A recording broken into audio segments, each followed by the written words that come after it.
is what we call the parallel parking. Okay, car 1, itong red ha. Car 2, this one, the silver. Okay, space is on the right side. Okay, first thing you do, move forward, go to the center, in between sa duha ka sakyanan. This is your front, this is your rear. Okay, check the space of front, sa back, enough imong space nga masulod imong car. Okay, next thing nimong ibuhat, after ma-check ang space, move forward, go to car number 2, which is kanang silver, no? So this is your result. Okay, distance maintained sa kilid is at least 1 to 2%. Then size doesn't matter. What important is your rear and the rear must be aligned. Okay, then after na align, ang back portion, okay, full turn to the right. Okay, ang atong spot is on the right side. Okay, full turn right and then start reverse. Okay, reverse. Then while reversing, your car must be look like this, no? Okay, while reversing, observe left side mirror.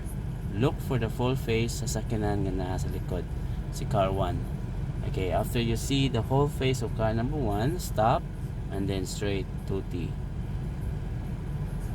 Okay, then after 2T, continue reverse.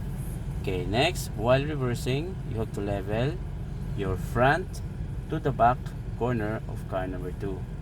Align.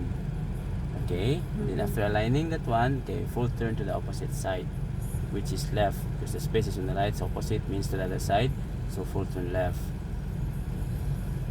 Okay, then continue reverse until your car is straight, and then 2T. Okay, that's for the big space, BS. Okay, kung gamay space sa back, dako pa yung front, just simply adjust lang, move forward. Okay, that's for the big space. Now, how about sa small space, which is mo nitabo karon? Okay, so kung full to left, then ni reverse ta. Okay, this is what our car position. So ang space sa back portion is gamay, so atong car is not straight yet, di ba? Okay, so kung naka left ta, ato na sige full turn to the right, to the opposite side na sad, and then move forward.